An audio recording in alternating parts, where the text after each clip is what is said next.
my loves. My name is Manpreet. I'm your self-healing coach and mentor, and I'm back for another video talking about our relationship with money and how trauma impacts that. Okay, because I just feel like it's not spoken about enough.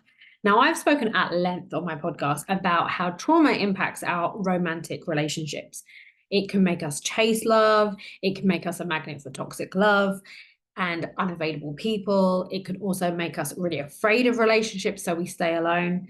Well, I will do some YouTube videos on that soon as well. I think I have got one. I will put them down in the notes if for any other resources I have. But today, I really wanted to talk about how that relationship is very similar to our relationship with money when we've had trauma. So, our relationship with money is defined round about 7, so when the brain has fully formed.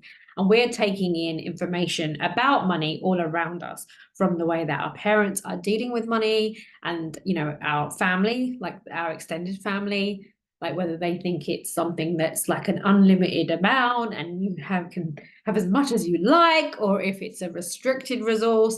You're learning all of that in those early years. And you will have, no doubt, if you were brought up in a home that was unsafe, I see a pattern with my clients that where they didn't feel safe in childhood, maybe have even struggled in romantic relationships and friendships and things like that, that their relationship with money is also impacted and requires healing as well. So this is some of what it looks like, just so you are aware of what the behaviors are. So you can stop like shaming yourself, because it's actually not your fault. It's this trauma, this environment that you picked up on, this not coupled with not feeling safe in the body. And that's why you have these behaviors. Just like we're addicts because we're trying to numb our pain from the past, and it's a lot to do with the traumas we've experienced. And we learn how to become sober, and we stop those behaviors and we replace them with healthier behaviors, and then we're not addicts anymore. It's a bit like that with money. So the kind of two like types of things I see going on is an anxiously attached person is feeling like they've got to chase money.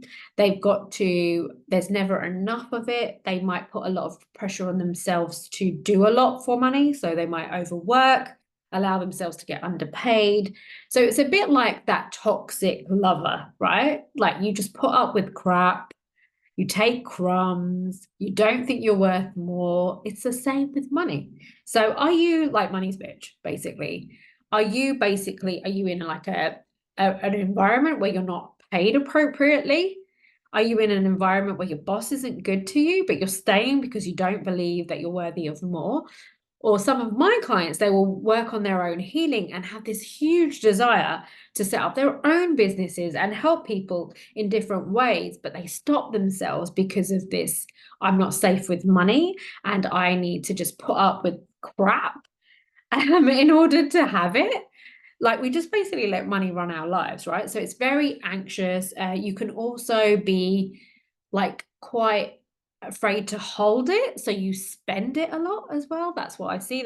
That's definitely has been my past pattern, which is that like it's been a struggle to hold it, so I will just overspend. And my nervous system, my body is a lot more comfortable with being in debt than it is in the overflow. That's the pattern that I was always in the past, and that's because it was mimicking my relationship with my dad. So this constant feeling of deprivation. So even though my dad's been gone for like 16 years, I was repeating the pattern I had with him with money. And when I would sit and slow down and feel into what I felt, it was this constant feeling of unsafety, this constant feeling of I'm not provided for and I'm not looked after, and I need to do all of this stuff in order to have it, that, and money is going to make me feel that way.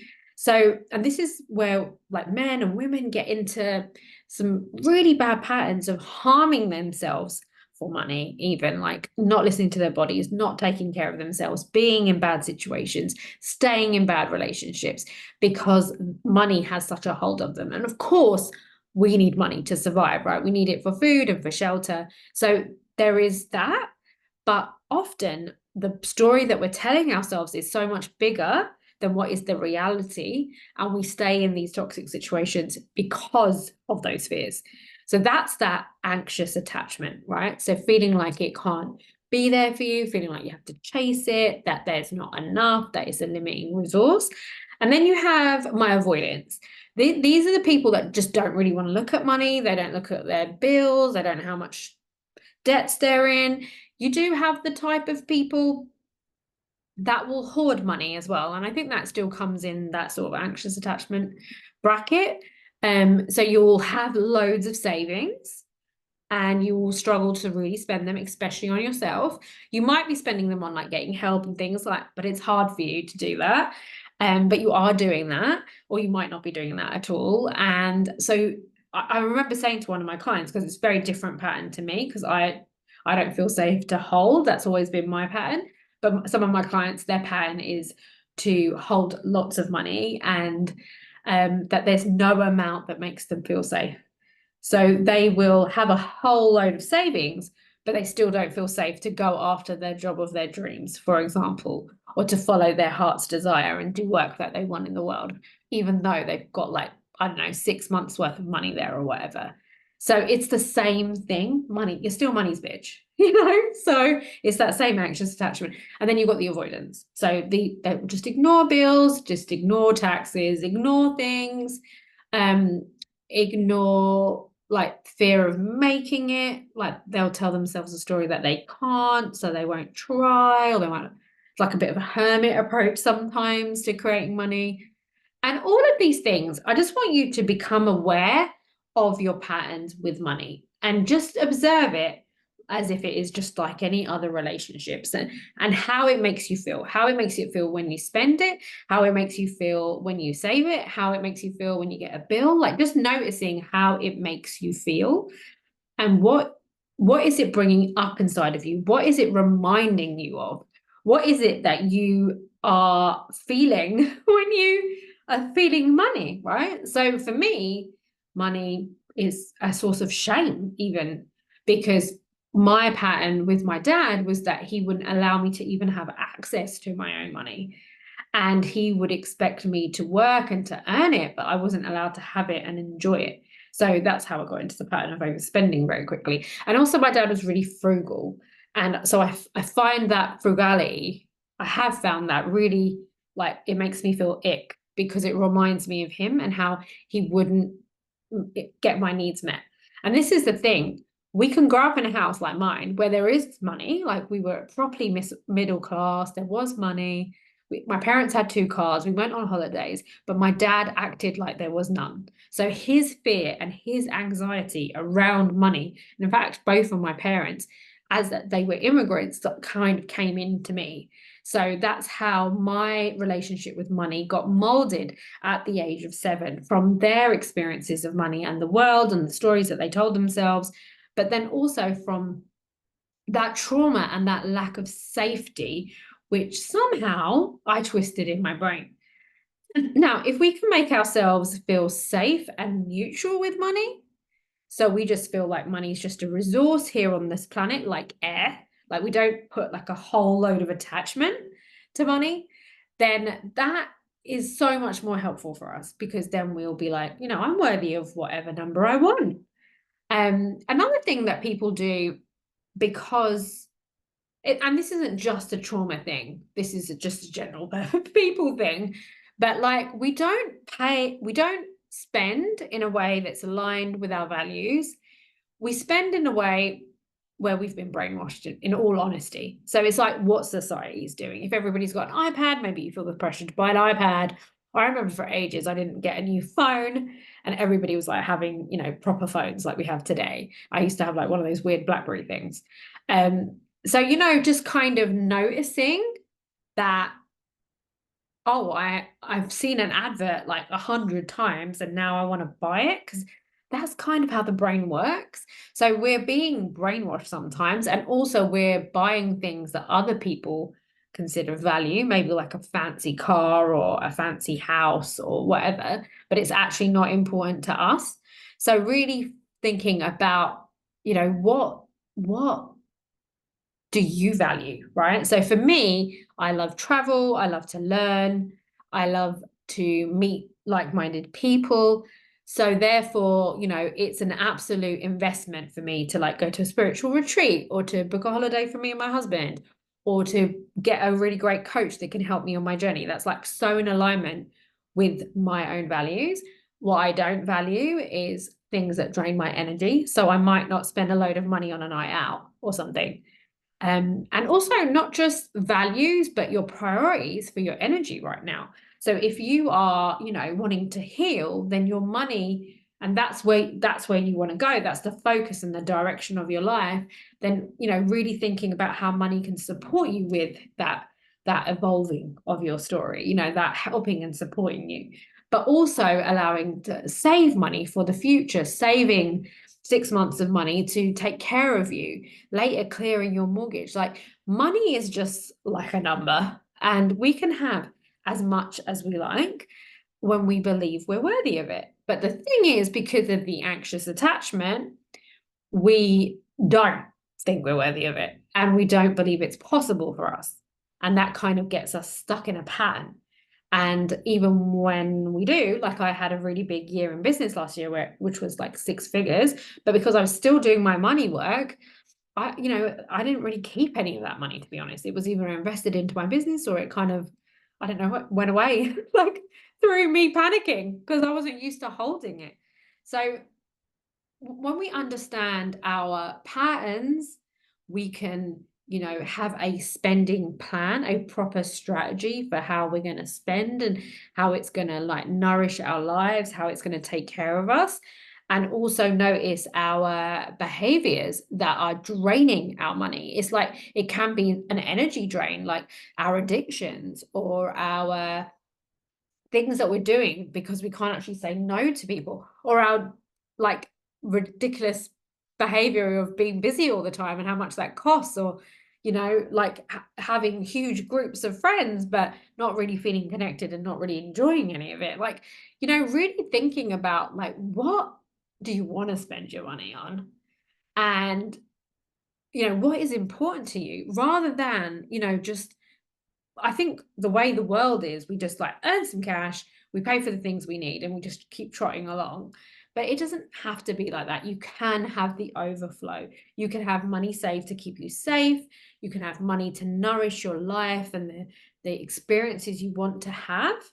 And you can also have money to help you to grow and develop and actually invest that money so you can leverage your skills and things like that. So for example, if you invested in a business coach, then you can create your business because you'll know exactly what you need to do. For example, that's something that you could do, right? And that's actually going to create you more money. So it's actually a investment. So thinking about things in that way. But what I want you to do is, when you notice how money makes you feel and that it is making you feel anxious, that actually that's an invitation, because that is an actual fear coming to the surface that you can speak to and take care of. So maybe the fear is coming up because you've given in your notice to a job that you hate. This is something that I did, but I didn't actually have a job planned. So I knew I had 3 months to get a job. I didn't know what was going to happen, but I just knew I had to do it. And my, the ego, the survival brain, the trauma brain was just freaking out about it. It just couldn't calm down. It was like this crazy animal in the corner. And I did listen to it a lot, but back in those days. But now I'm like, oh, that was like my anxious attachment with money. That's what was going on. And what we have to do is we just have to take care of the wounds, help them to feel safe, and then stop our anxious and avoidant attachment kind of behaviors with money. And when you do that, when you stop spending money in a certain way that has made you feel safe, your nervous system can get really dysregulated. So we want to find tools and ways to support our system so that we don't feel triggered by like the change. But to be fair, you're going to feel a bit triggered, but we use a nervous system tool in order to soothe the system. So I love some EFT tapping.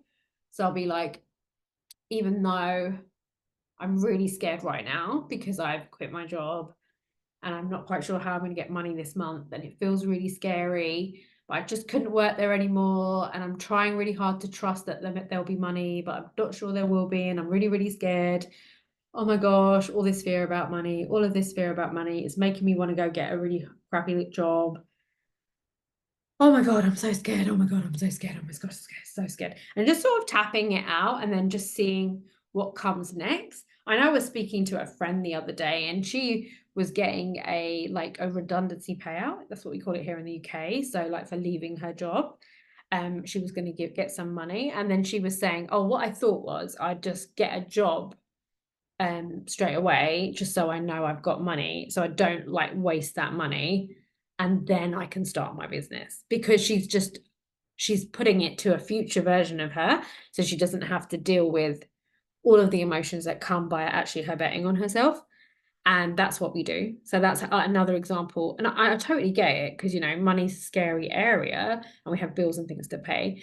But if we learn to trust money and believe money supports us, it comes through, because we become an energetic match for it. I've seen it so many times in my own journey where like I've truly believed money is going to be there for me, and it's just come through thousands of pounds, like it's so easily and with utter ease.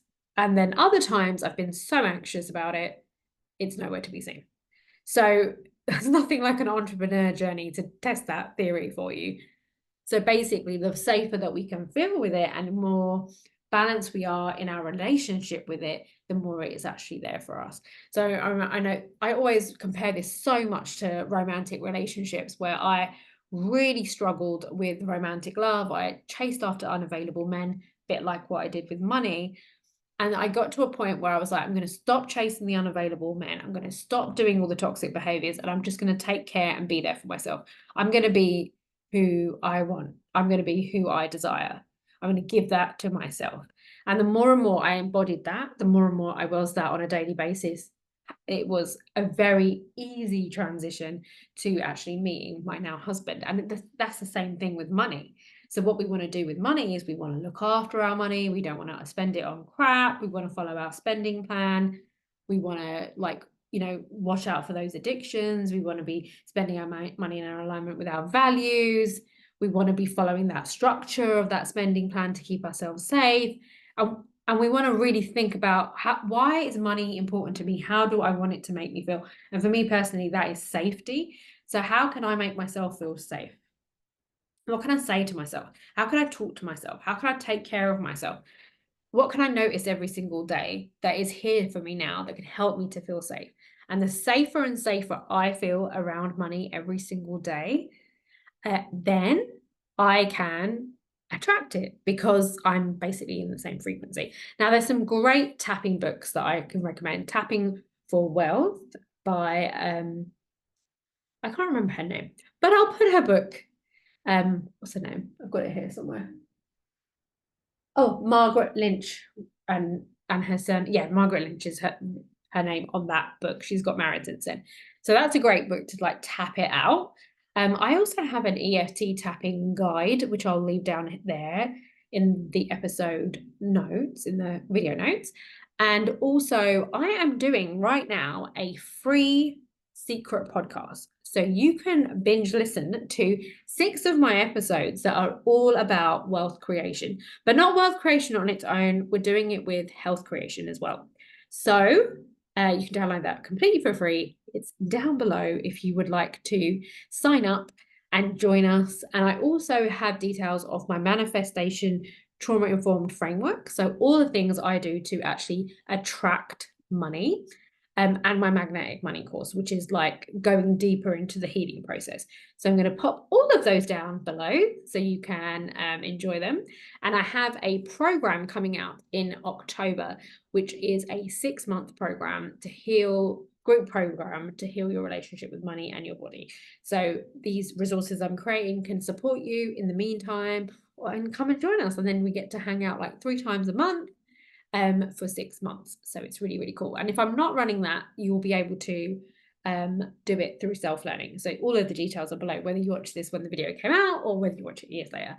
So enjoy and get journaling on those patterns, and then make a choice to change your relationship. And it's always that, like, it's like becoming aware of our pattern and then making steps to stop having that pattern and then dealing with all of the emotions that come up because that pattern is dying. Because that's what's going to happen. Your ego won't like it and your body won't feel safe. But you just have to like find the nervous system tools and practices that you can do. Like I said, tapping is a great one for me. Breathing, a little bit of self-touch, all of these. I talk to myself and my body a lot to help it to feel safe with the current situation. So I hope that helps, and I'll speak to you very, very soon.